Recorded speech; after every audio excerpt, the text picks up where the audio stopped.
जय सिया राम बच्चों, आप सभी का स्वागत है मेरे YouTube चैनल JSRM स्टडीज में। आज का हमारा टॉपिक है आर्किमिडीज प्रिंसिपल। क्लास 9th में बहुत ज्यादा पूछा जाता है, 100% आता है, एग्जाम में जरूर पूछा जाता है, चाहे आईसीएसई बोर्ड हो, चाहे सीबीएसई बोर्ड हो, चाहे यूपी बोर्ड हो। तो बहुत ध्यान से समझेंगे कि क्या होता है आर्किमिडीज प्रिंसिपल, क्या कहा था इन्होंने। तो थोड़ी देर मेरे लिए साथ बने रहिए, थोड़ी देर में आपको सारे टॉपिक क्लियर हो जाएंगे आर्किमिडीज प्रिंसिपल से। तो आर्किमिडीज प्रिंसिपल क्या कहता है, पहले जनरल भाषा में समझ लेते हैं, फिर ये डेफिनेशन जो लिखी है वो भी समझाते हैं। इस डेफिनेशन को कैसे आप इजी वे में याद रख सकते हो, इस पे भी बात करेंगे। आपने अक्सर चाय के साथ बिस्कुट डुबो कर तो जरूर खाया होगा, और अगर नहीं तो पानी के साथ डुबोया होगा। कहीं ना कहीं आपने किसी भी चीज को आपने पानी के अंदर डुबो करके खाया जरूर होगा। अगर आपके ग्लास में आपने देखा होगा कि जो फ्लूइड भरा हुआ है, यानी जो लिक्विड भरा हुआ है, चाय या पानी कुछ भी, जैसे ही आप बिस्कुट डालते हो तो उसका जो लेवल होता है वो थोड़ा सा उठ जाता है। जैसे सपोज करिए कि यहाँ पे आपका एक ग्लास है और इस ग्लास में आपका यहां तक चाय भरी हुई थी। इसमें आपने जैसे ही अपना पार्ले जी डाला है ना, जैसे ही आपने इस पार्ले जी को अंदर की ओर डिप किया तो आपने देखा होगा कि जो चाय का लेवल है वो ऊपर तक उठ जाता है। महसूस किया ना ऐसा? ठीक है, देखा ना। तो ये जो लेवल उठ रहा है तो कितना लेवल ऊपर उठेगा, ठीक है, या जो बिस्कुट डाला जा रहा है उस पर कितना फोर्स लगेगा, इन दोनों की ही बातों को समझाया था आर्किमिडीज साहब ने। तो ये आर्किमिडीज प्रिंसिपल क्या कहता है, जरा इसको आप इंग्लिश में समझते हैं, यानी कि जो इनकी डेफिनेशन है वो समझते हैं। तो इन्होंने कहा था when a body is completely और partially immersed in a fluid, यानी कि या तो बॉडी को पूरी तरीके से डाल दीजिए फ्लूइड के अंदर या तो थोड़ा डालिए। अब आप कितना बॉडी को फ्लूइड के अंदर रखते हैं वो आप पे डिपेंड करता है। अच्छा, यहाँ पे आप समझ रहे होंगे कि ये फ्लूइड शब्द क्यों आया। फ्लूइड का मतलब क्या होता है, कोई भी चीज जो बह सके, जो बहती हो। अब बहती दो ही चीजें हैं, या तो गैस या तो लिक्विड। तो फ्लूइड इसलिए कहा गया क्योंकि जो आपका एटमॉस्फेयर है ना वो भी क्या करता है, अपथ्रस्ट या बॉयंट फोर्स लगाता है, ठीक है।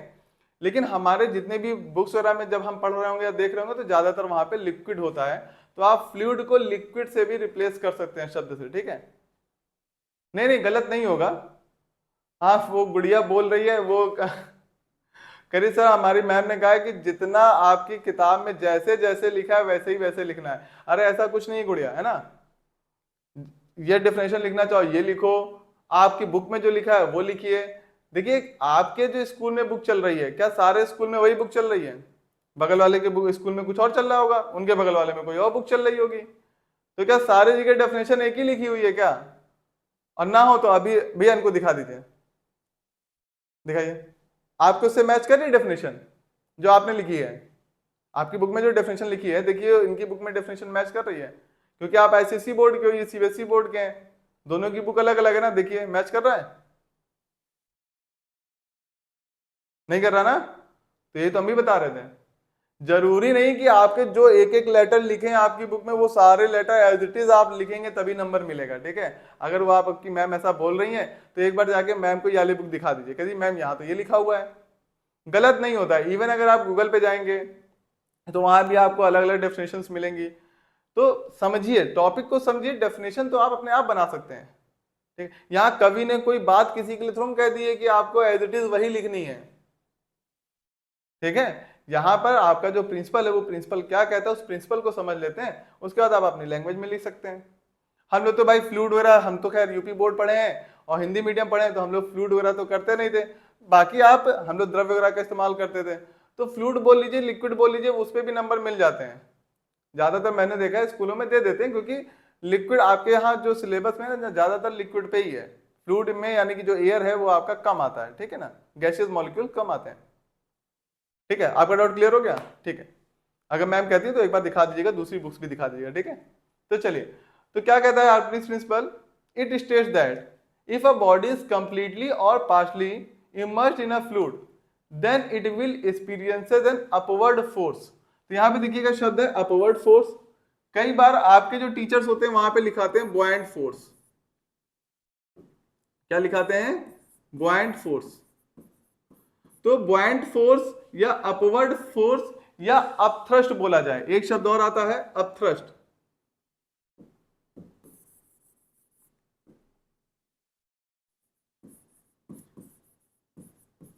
तीनों का मतलब एक ही है, बुआयंट फोर्स बोला जाए, अपवर्ड फोर्स बोला जाए या आपका अपथ्रस्ट बोला जाए, तीनों का मतलब एक ही है।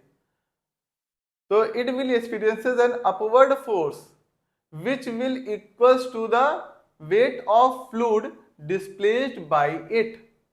इट मतलब कौन? बॉडी। तो बॉडी के द्वारा जितना फ्लूइड डिस्प्लेस किया जा रहा है, हटाया जा रहा है, उस हटाए हुए जो आपका फ्लूइड है उसका जितना वेट होगा वही आपका क्या होगा? बॉयंट फोर्स के बराबर। मतलब क्या इसका?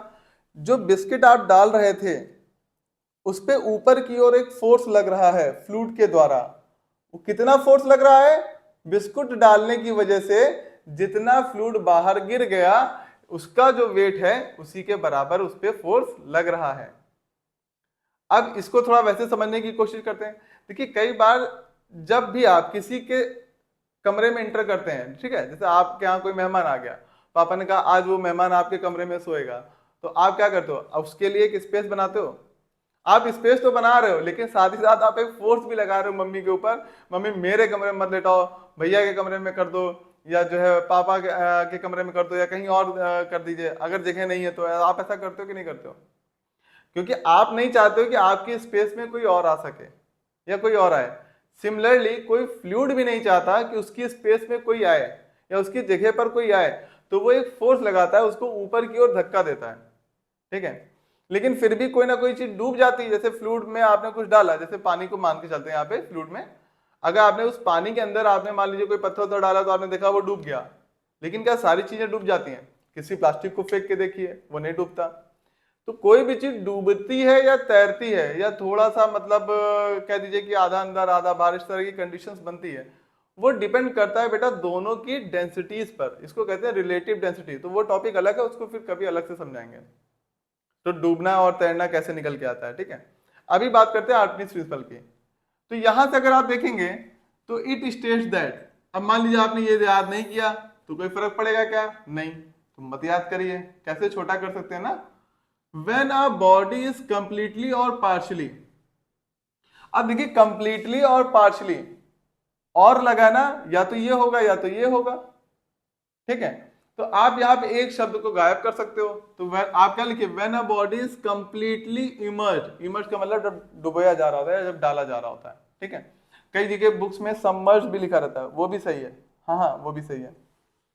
तो when a body is completely, अब इस शब्द को भी हटा दीजिए। देखिए जो जो शब्द हटाने हैं उस पर मैंने सर्किल बना दिया है, ठीक है, जो जो शब्द मुझे हटाने हैं, ठीक। फ्लूइड की जगह अगर आपको फ्लूइड याद करने में दिक्कत हो रही है तो आप लिक्विड याद कर लीजिए। क्या याद कर लीजिए? लिक्विड। इसलिए कह रहा हूं ना क्योंकि अभी आप लोग ज्यादा फ्लूइड वगैरह शब्द से ज्यादा फैमिलियर नहीं हुए, 9th में आए, इसके पहले आपने ज्यादा पढ़ा नहीं फ्लूइड जैसे शब्द को, इस वजह से आपको दिक्कत आएगी।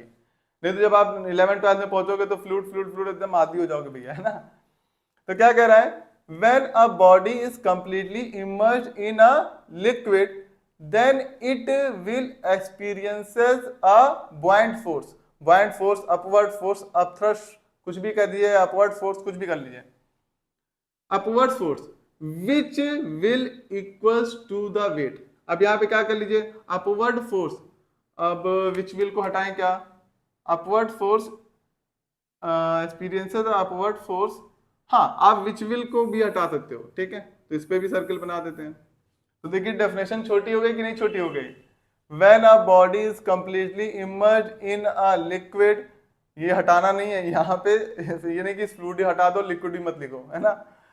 इन a liquid then it will experiences a upward force equals to the weight of fluid. अब यहाँ पे लिक्विड लिखा तो यहाँ पर भी आप लिक्विड कर सकते हो, ठीक है। Weight of liquid displaced by it. समझ आ गया? तो यही था आर्किमिडीज प्रिंसिपल। क्या कह रहा था आर्किमिडीज प्रिंसिपल? कि जब भी किसी भी बॉडी को किसी भी फ्लूइड के अंदर कंप्लीटली या पार्शियली सबमर्ज कराया जाएगा तो उस बॉडी के ऊपर एक फोर्स लगेगा जो कि लिक्विड लगा रहा होगा, और वो फोर्स इतना लगेगा जितना जितना भी डिस्प्लेस किया गया है लिक्विड को, जितना डिस्प्लेस लिक्विड हो चुका है, सॉरी लिक्विड जितना डिस्प्लेस हो चुका है उसके वेट के बराबर। इसको एक हम फिगर के थ्रू समझने की कोशिश करते हैं। तो देखें अगर, तो हमने यहां पे एक बीकर लिया और इस बीकर के अंदर हमने थोड़ा सा यहां पे हमने वाटर भर दिया, ठीक है। अब इसके अंदर हम एक कोई बॉडी लाने की कोशिश करेंगे। मान लेते हैं कि एक ये सिलिंड्रिकल बॉडी है हमारी, कलर पहले चेंज कर लेते हैं ताकि आपको समझ में आए। अब ये सिलिंड्रिकल बॉडी हमारी इसके अंदर फ्लूइड के अंदर हमने इमर्ज करा दी, यानी कि रख दिया। ठीक है, जब ये बॉडी को हम अंदर डाल रहे होंगे, अब आप चाहें देखिए दो तरीके हैं, मैं दोनों तरीके समझाता हूँ, फिगर के थ्रू आपको चीजें ज्यादा बेहतर समझ में आ जाएंगे। तो पहले इसकी ये हाइट थी, यहां तक था, यहाँ पे एक छोटा सा ओपनिंग में होल बना लीजिए, क्या कर लीजिए, एक होल बना लीजिए। ठीक है, और इस होल से किसी दूसरे बीकर में जो भी पानी आपका निकल के आएगा उसको कलेक्ट करा लेंगे। ठीक है ना, तो क्या किया हमने, यहाँ पे छोटा सा होल बना लेना है और उसके बाद जितना भी पानी निकल के आएगा इसकी वजह से वो हम देख लेंगे। ठीक है ना, तो जैसे ही आपने इसके अंदर इसको डाला तो इसका लेवल तो उठ जाना चाहिए था। अगर यहाँ होल ना होता तो लेवल उठ जाता, अगर होल ना होता तो लेवल उठ जाता, लेकिन तब आपको फोर्स समझ में ना आता। इसलिए मैंने यहाँ पे एक छोटी सी स्मॉल ओपनिंग बना रखी है, इस ओपनिंग से लिक्विड क्या हो जाएगा, बाहर आ जाएगा। तो जैसे ही आपने इसको अंदर डाला इस ओपनिंग से लिक्विड बाहर आ जाएगा। तो मान लीजिए इसका पहले वेट था 100 ग्राम, कितना वेट था इसका मान लीजिए। देखिए अब ये मत कहिएगा सर वेट को ग्राम में कैसे, ग्राम में तो मास होता है, समझने के लिए अभी है ना। ठीक है, तो मान लेते हैं इसका जो आपका वेट है वो 100 ग्राम है। तो यहां पर जो आपने ये फ्लूइड आपका निकल के आया, इसको जाके आप वेट मशीन में जाके इसका वेट ले लीजिए। मान लीजिए ये 20 ग्राम आया, कितना वेट आया इसका, 20 ग्राम। ठीक है, अब देखिए वेट किसके बराबर होता है, फोर्स के बराबर होता है। ठीक है, दोनों का फॉर्मूला तो सेम है ना, वेट क्या होता है mg, फोर्स क्या होता है mg। ठीक है ना, तो दोनों का फॉर्मूला तो सेम ही है, यानी कि वेट और फोर्स बराबर है। तो इस बॉडी पे कितना फोर्स लग रहा है, 20 न्यूटन का फोर्स लग रहा है। ठीक है, अब यहां पे ध्यान रखिए ग्राम की वजह से आपका केजीएफ होता है ना, इसलिए न्यूटन है, तो कंफ्यूज मत होइएगा क्योंकि यहाँ पे ग्राम मैंने जनरल समझने के लिए लिख दिया। ठीक है, तो आपका यहाँ पे 20 ग्राम का जो है लिक्विड बाहर आया था, तो जितना बाहर आया, अब लैंग्वेज पे ध्यान से देखिएगा, लैंग्वेज क्या कह रहा था, it which will equals to the weight of fluid, जो वेट होगा फ्लूइड का जो डिस्प्लेस किया जा रहा है, बाई इट मतलब बॉडी के द्वारा, तो जो वेट होगा डिस्प्लेस्ड लिक्विड का वही क्या होगा, अपवर्ड फोर्स के बराबर होगा। तो अपवर्ड फोर्स या बॉयंट फोर्स कितना है समझ में आ गया, तो अपवर्ड फोर्स कितना है 20 न्यूटन का, क्यों, क्योंकि उसने 20 ग्राम का फ्लूइड ही क्या किया है, बाहर निकाला है। अगर हम इसको और अंदर डाल दें, सपोज करिए हम इसको और अंदर डालेंगे, जब हम इसको और अंदर डालेंगे तो लिक्विड भी सोचेगा हम और फोर्स लगाएं, जब वो और फोर्स लगाने की कोशिश करेगा तो इसका लेवल मान लीजिए बढ़ जाएगा। तो इस तरह से आपको पता चल जाएगा कि कितना, अगर आप ये जो है ना अलग से निकल के आए इसका वेट आपको लेना पड़ेगा, फिर इससे आपको पता चल जाएगा कि कितना इस पे बॉयंट फोर्स लग रहा है या अपवर्ड फोर्स लग रहा है। दूसरा तरीका क्या है, अगर आप ये नहीं करना चाहते हैं तो सेकंड कंडीशन में आप क्या करिएगा, आपने घर में सिलेंडर वगैरह आता है देखा ही होगा, घर में जो सिलेंडर वगैरह आता है तो आपने देखा होगा कई बार आपके पापा लोग कहते हैं ना कि भैया ये जो सिलेंडर का वेट है इसको दिखाइए, तो वहां पे स्प्रिंग बैलेंस रहता है उसके पास, देखा है ना स्प्रिंग बैलेंस। तो एक छोटा सा एक मशीन टाइप की होती है, उसको कांटा उसमें लगा रहता है, उसको फंसा करके क्या करता है वो सिलेंडर को उठाता है और फिर दिखाता है देखिए ये वेट आ रहा है, तो उस मशीन में दिखाई देता है। इसी तरीके से यहां पर भी आप क्या करेंगे, एक मशीन लगा लेंगे जिसमें क्या शो करेगा, वेट शो करेगा, और वेट ही क्या होगा बच्चों, फोर्स होगा, अभी बताया था।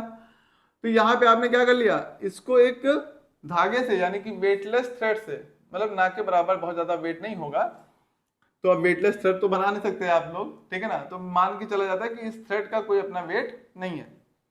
तो इससे आपने एक लटका दिया, एक सिलिंड्रिकल, मान लीजिए यहाँ पे एक बॉडी है आपके पास, तो अब देखिए अब यहाँ पे ओपनिंग मैंने बंद कर दिया, तो यहाँ पे कोई ओपनिंग तो है नहीं, तो अब ये आपका लेवल था पहले, ठीक है,